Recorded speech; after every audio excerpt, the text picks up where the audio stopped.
unido jamás será vencido.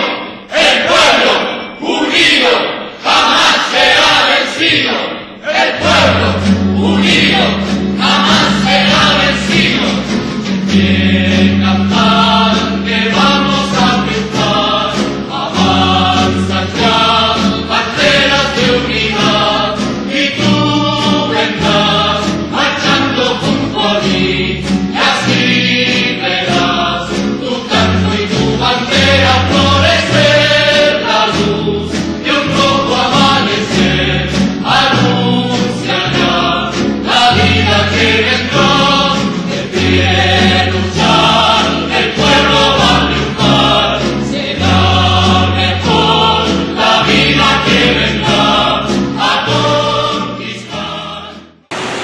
Bueno, una efeméride que no se puede dejar pasar es la del 20 de octubre, la revolución de 1944, justamente quienes formaron ese triunvirato posterior a la renuncia de Monte Biden, desde acá del secretario general, y alguien fuera de serie y justo para la nación de Ecuador, que sea y país justo. Eduardo Miguel, no, igualmente, obviamente el 20 de octubre de 1944 es un hecho histórico que no puede pasar desapercibido. Fue un periodo de 10 años de muchos logros y sobre todo de gran beneficio para el pueblo de Guatemala. Ahora vamos a recordarlo a través de aquellos 3 hombres que formaron la Junta Revolucionaria de Guatemala. Muy bien, pues les invitamos a que nos acompañen y José Pablo ahí con tremenda sonrisa que quiera tener yo la cámara para mostrarles cómo nos adaptamos acá a las circunstancias del factor tiempo. Así que vengan con nosotros. El pueblo va a triunfar, millones ya imponen la verdad. De acero son, valiente batallón, sus manos van llevando la justicia. En el panteón de la familia Toriello Garrido se encuentra un alto relieve que representa a Nuestra Señora de la Piedad. Es obra del gran escultor Rodolfo Galiotti Torres.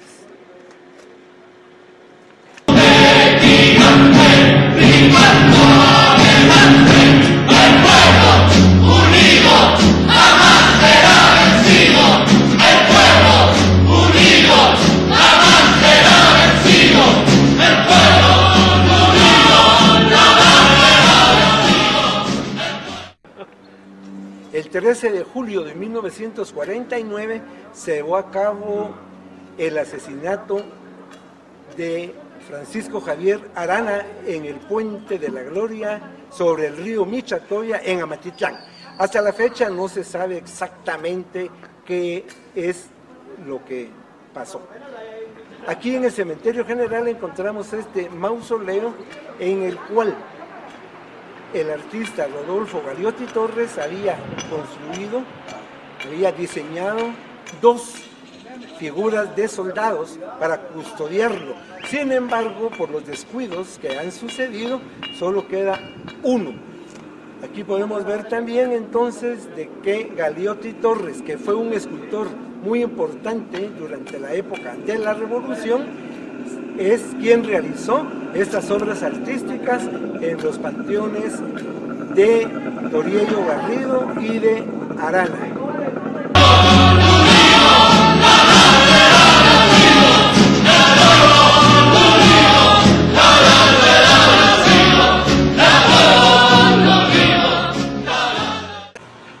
Nos encontramos frente a la Escuela Federación 1 de Julio en la zona 12 de la ciudad de Guatemala. Nos encontramos en la base del monumento a la Revolución, conocido como el Tríptico de la Revolución, obra de Rodolfo Galiotti Torres. Lamentablemente, como una mala práctica que se ha venido dando en Guatemala, han depredado la placa conmemorativa de este monumento. Aquí podemos ver que en otro tiempo hubo una placa.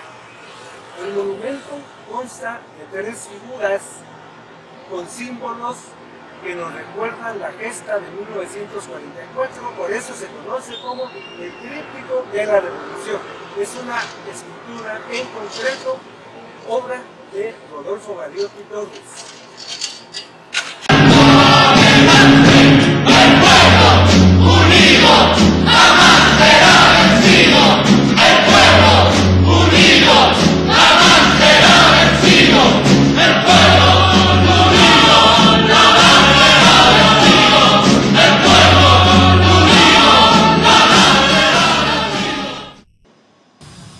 Bueno, frente a la tumba del coronel Jacobo Arbenz Guzmán, por cierto, fue el primero que le utilizaron la frase de eslogan de publicidad al soldado del pueblo, y después lo hicieron hasta con Ríos Montt en la campaña inicial cuando participó hacia las elecciones del 74, también el soldado del pueblo.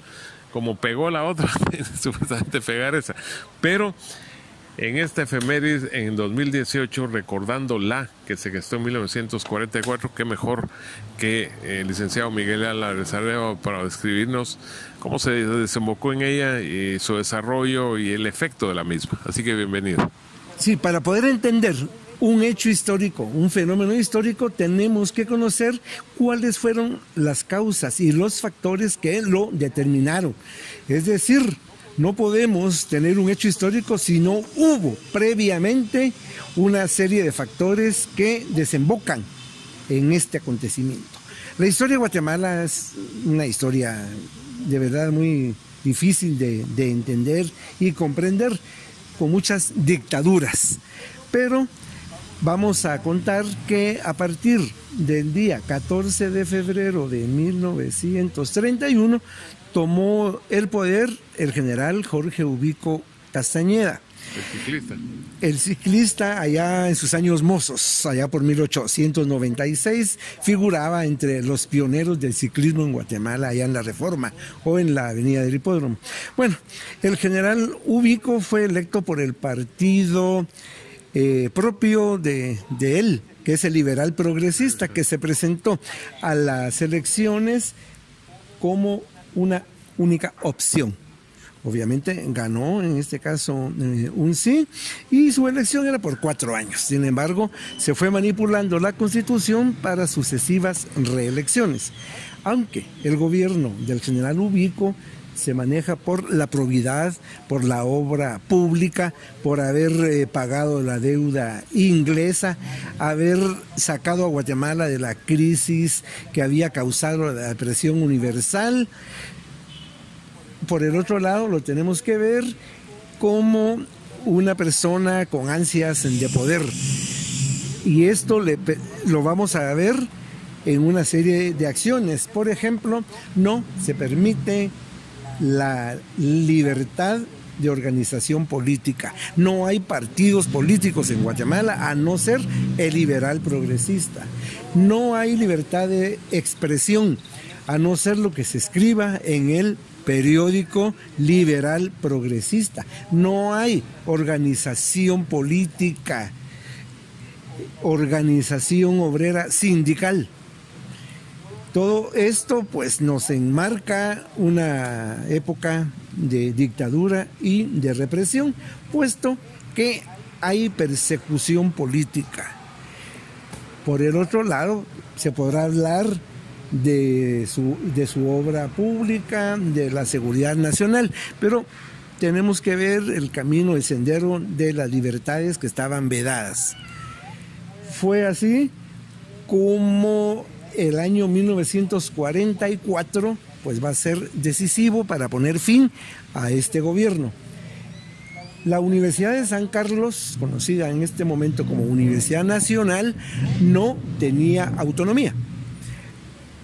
Los nombramientos entonces del rector, decanos y catedráticos, funcionarios de la universidad, dependían directamente de la Presidencia de la República. Fue así que se hicieron nombramientos en una de las unidades académicas de la universidad, a los cuales el estudiantado no estaba de acuerdo. Se hicieron las protestas, se hicieron manifestaciones para poner a un alto a estos nombramientos que se hacían a dedo.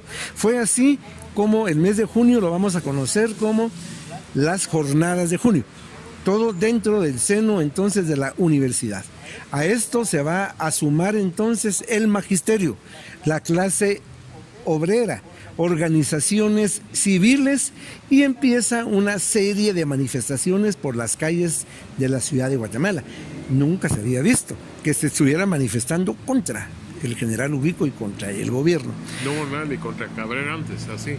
La de 1920, la unionista, fue una manifestación, creo que de las más masivas que ha habido en la historia de Guatemala. Bueno, pero a Ubico no se le habían hecho manifestaciones tan seguidas y tan masivas, hasta llegar a la del día 25 de junio. Esta manifestación fue reprimida y en la cual muere la maestra María Chinchilla. Ella va a tomarse como el símbolo del mártir. A partir de entonces, al día siguiente, Guatemala ya está levantada. Ya no se permite más el abuso del poder que se había ejercido. Y esta manifestación pues se prestó para mucho, incluso se exageraba de lo que había sucedido. Esto da paz ¿a qué?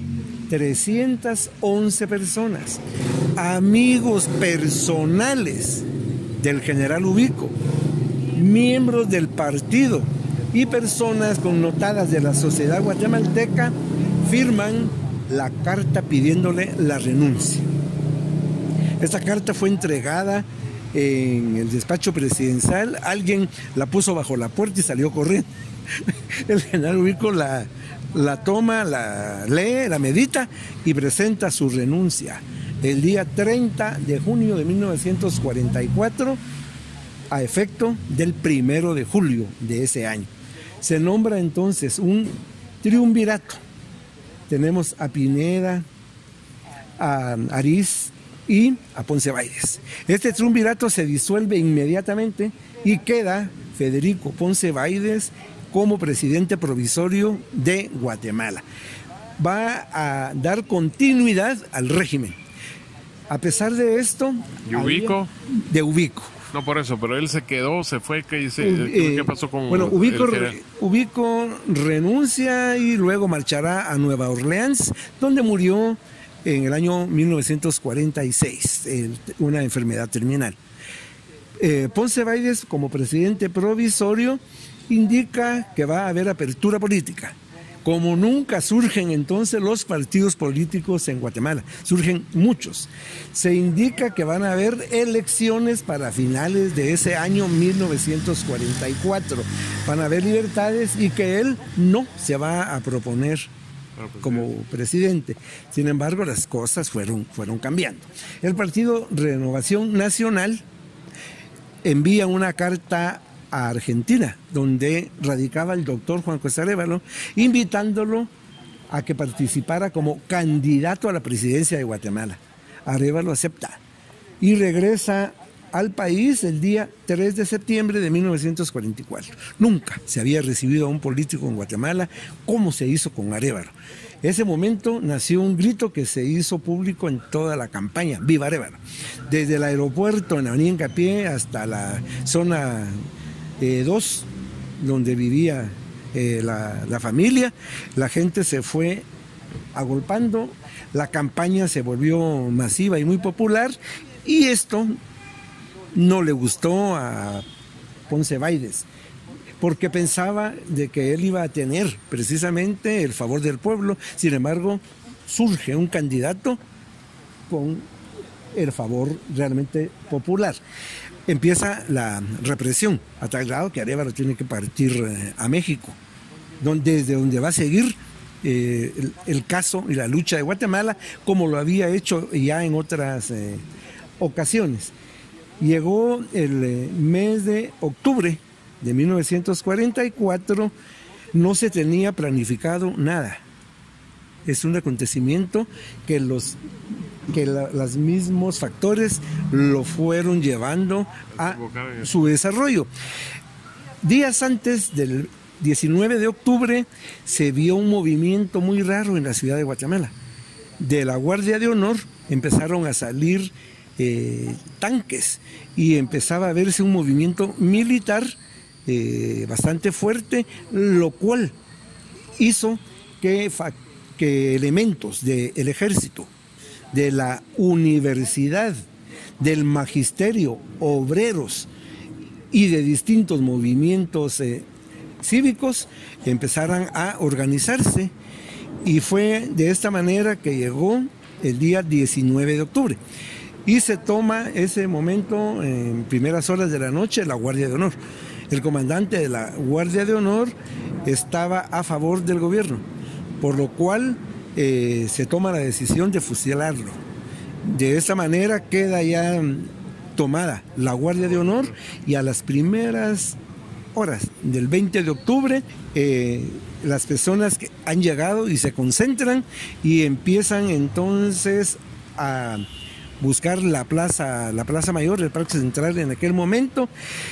Luego tenemos el castillo de San Rafael de Matamoros, que también era un aliado de los revolucionarios, y se habrá un cruce de balas con el fuerte de San José de Buenavista, que era leal al gobierno de Ponce Báidez. De esta manera, las balaceras empiezan desde la madrugada, la presencia de los tanques, los cruces de balas, y algunos edificios fueron tomados por los revolucionarios, dentro de ellos los estudiantes. Es muy importante mencionar a los del Central para Varones, quienes armados copan la cúpula y las bóvedas de la Merced para poder controlar hacia la plaza. Y así se va haciendo en distintos puntos de la ciudad. El general Ponce Báidez está atrincherado y sigue pidiendo el apoyo militar que aún tiene, hasta que una bala cae en la pólvora expuesta, no Santa Bárbara, en la pólvora expuesta, que inmediatamente agarra fuego y se eleva una enorme columna que se vio por todos los puntos de la ciudad, y fue el espectáculo más grande que hubo el 20 de octubre. A este momento ya se toma la decisión por parte del gobierno de rendirse.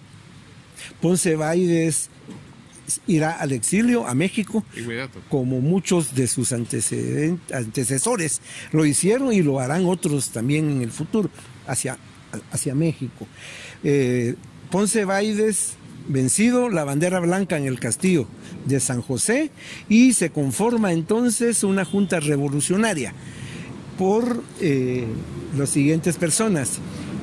El mayor Francisco Javier Arana, y el entonces capitán Jacobo Arbenz Guzmán, y el ciudadano Jorge Toriello Garrido. Entonces los tres, cada uno tenía una visión distinta. La parte militar ideológica que viene entonces de Arana, la parte de intervención de Arbenz, y los movimientos civiles de la sociedad civil a través de la figura de Toriello Garrido. El día 26 de octubre de 1944 se llevó a cabo una de las manifestaciones más gloriosas en la historia de Guatemala.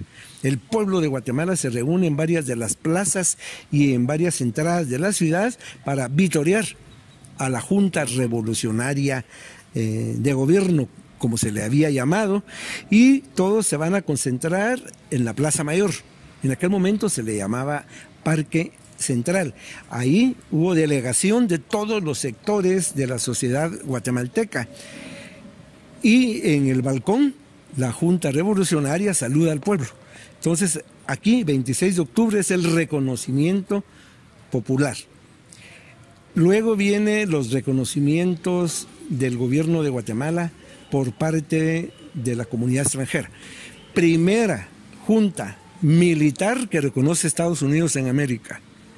Luego tenemos que mencionar el reconocimiento de México, República Dominicana, Centroamérica, países de América del Sur, la Gran Bretaña, España. Entonces ya la comunidad internacional le ha dado el beneplácito a la Junta Revolucionaria de Gobierno, quien de inmediato empieza a dejar sin efecto una serie de atrocidades propias del régimen anterior. Hay nuevas disposiciones tendientes entonces a empezar a democratizar el país después de varios años de dictadura.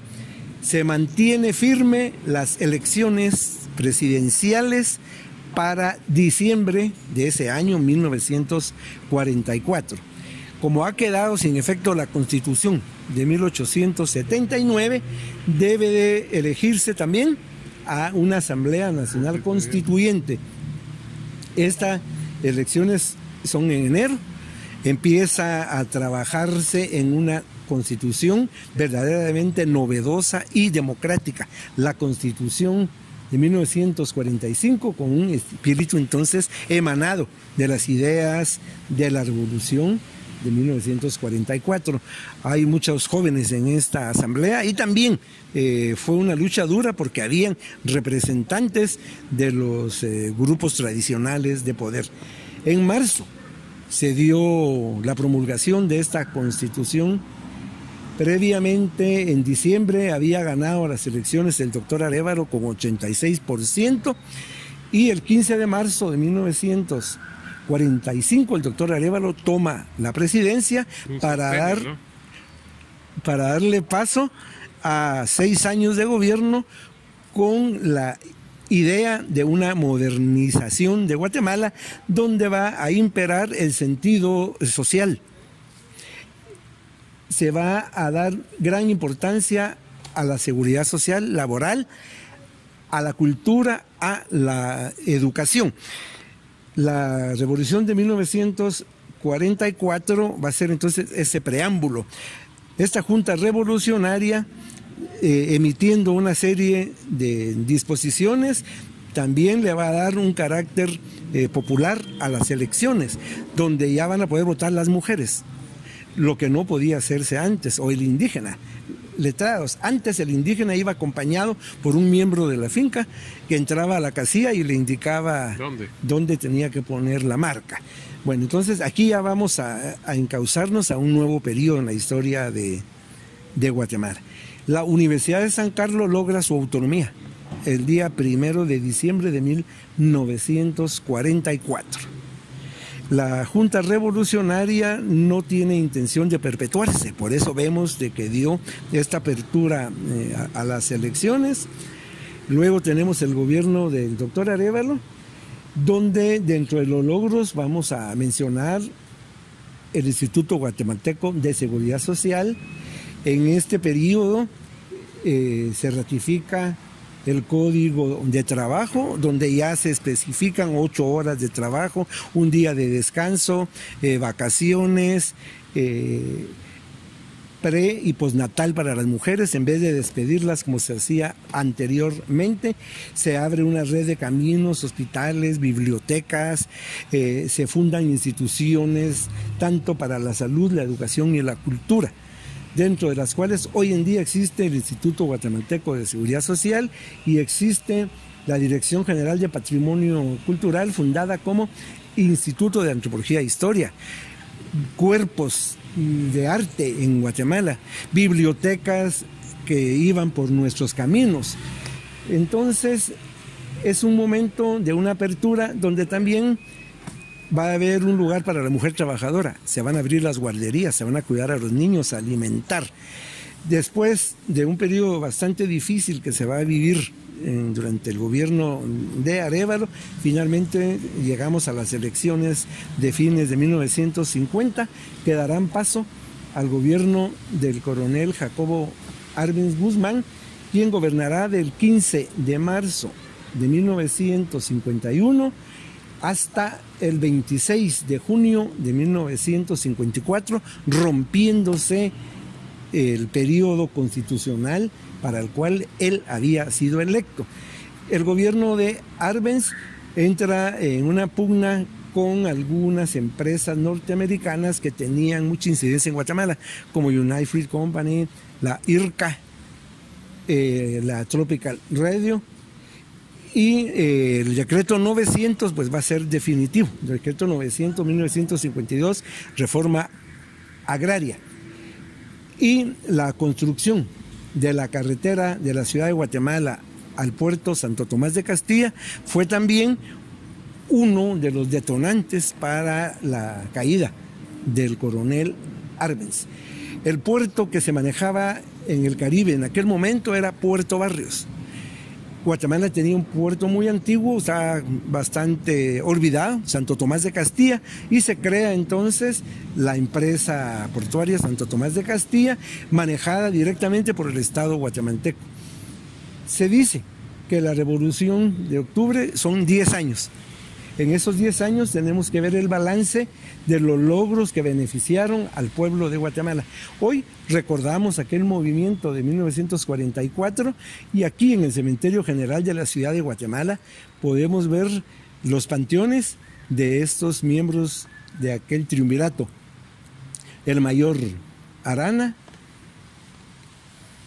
el entonces capitán, llegó a ascender a coronel Jacobo Arbenz Guzmán, y el ciudadano Jorge Toriello Garrido. Los guatemaltecos estamos muchas veces cegados. No nos importa la historia, no sabemos quiénes somos. Debemos de analizar perfectamente todos estos acontecimientos para entender qué es lo que hemos hecho, pero sobre todo hacia dónde vamos. Ese es el papel de la historia, no estar revisando atrás. Revisar atrás para sacar la lección que nos conduzca a un mejor futuro, porque nosotros queremos de verdad una Guatemala próspera y feliz. Bueno, el mayor Javier Arana murió en el Puente de la Gloria, allá en Amatlán. Todavía no se sabe a la ciencia cierta cómo se dieron los sucesos que desembocaron en que lo mandaron a cazar prácticamente. En el caso de quien tenemos atrás, su mausoleo, pues lo tuvieron circulando por el mundo, no lo dejaban prácticamente, no lo recibían, no le daban la venia a diversos países hasta que murió en México. Afortunadamente sus restos ya reposan acá en su país, no en su natal, que es Quetzaltenango. Y en el caso de Jorge Toriello, incluso hay un restaurante de una cadena muy amplia en la que desayunamos con el licenciado y también con José Pablo, que es donde estuvo en la zona 10 la residencia del ciudadano Jorge Toriello Garrido, que él sí ya por cuestiones naturales falleció y es el que más sobrevivió de esa Junta Revolucionaria de Gobierno. Así que ustedes notaron, es un libro pero verdaderamente abierto, fluye ahí el licenciado Miguel Álvarez Arévalo, y con él hemos producido acá junto a José Pablo y su sombría pues este panorama, porque el cielo amaneció no solo nublado, sino soltando el líquido vital, que incluso acá uno de los jardineros nos decía que qué bueno que todavía cae el agua, porque eso da margen a que la tierra sea productiva y uno pueda salir adelante. Así que continuamos en @Contacto Deportivo GT y Contacto Deportivo Gustavo Velázquez en YouTube con este tipo de reportajes, y el agradecimiento profundo, porque es inigualable e invaluable su aporte y su participación, del licenciado Miguel Álvarez Arévalo, el cronista de la ciudad de Guatemala.